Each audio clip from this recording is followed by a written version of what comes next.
Bonjour, aujourd'hui je vais évaluer un switch Ethernet permettant de brancher plusieurs appareils informatiques tels que ordinateur, serveur de fichiers, box Internet, imprimante réseau, ensemble afin qu'ils puissent communiquer entre eux. Et ce en passant par un réseau câblé sans utiliser de Wi-Fi. Ce switch est capable de gérer jusqu'à 8 appareils sur un débit maximum de 2,5 gigabits par seconde. Ici, vous avez la prise pour alimenter le switch par le biais de l'adaptateur secteur de l'alimentation secteur qui est fourni. La documentation est multilingue, donc elle est disponible dans plusieurs langues, dont le français, ce qui est fort appréciable. Vous avez le français ici. Alors, sachez simplement une chose, c'est que ce switch peut supporter du 2,5 gigabits par seconde, mais la plus grande partie du matériel informatique qu'on trouve aujourd'hui, aussi bien ordinateur que imprimante réseau, box internet, encore que les box internet sont en train d'évoluer, et serveur de fichiers, etc., fonctionne sur du 1 gigabit par seconde maximum. Donc vous ne pourrez pas utiliser tout le potentiel de cet appareil avec ces équipements. Ceci dit, il est possible sur les ordinateurs de bureau, donc les gros ordinateurs avec écran, clavier et tour, donc boîtier à part, vous pouvez installer à l'intérieur du boîtier de la tour une carte réseau qui vous permet de passer sur du 2,5 gigabits. Pour les ordinateurs portables, il vous faudra utiliser, si votre ordinateur est récent, un adaptateur USB-C vers RJ45 en 2 gigabits par seconde. Parce que la plupart des ordinateurs sont limités à 1 gigabit par seconde.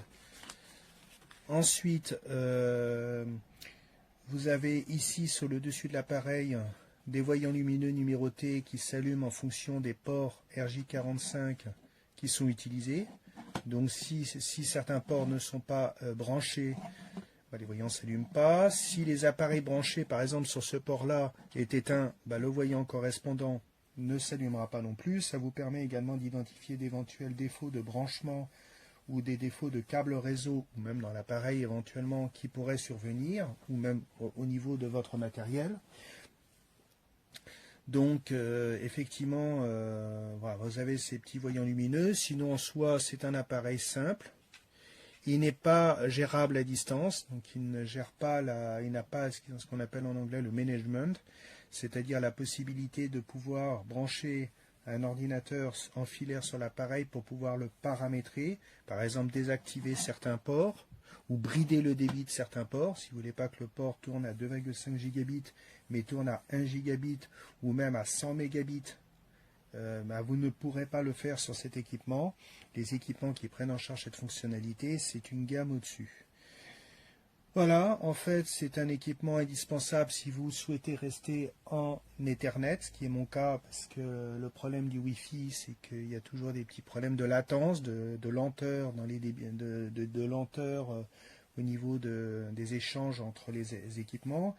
Vous avez aussi avec le Wi-Fi, le problème c'est que des fois il y a des défauts, des perturbations liées au fait qu'il y a beaucoup d'ondes radio qui circulent du fait qu'il y a les Wi-Fi des voisins ou qu'il peut y avoir la réception de la télévision, d'autres appareils qui peuvent fonctionner dans des plages de fréquences assez proches du Wi-Fi.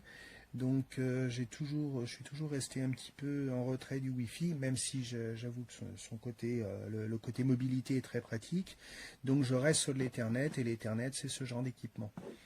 Donc en plus l'appareil n'est pas très gros, un petit peu lourd, parce qu'il doit sûrement y avoir un radiateur de refroidissement à l'intérieur. D'ailleurs au passage on peut le fixer au mur si on le souhaite. Non, c'est un équipement qui me paraît tout à fait convenable pour se monter un petit réseau informatique chez soi. 8 appareils, c'est généreux. Vous pouvez mettre ordinateur, console, serveur de fichiers, serveur multimédia, votre imprimante réseau qui ne tournera pas à 2,5 gigabits par seconde, mais vous pouvez le mettre dessus. Vous pouvez mettre également votre télévision, enfin tout ce que vous voulez, tout ce qui doit se connecter sur Internet, par exemple.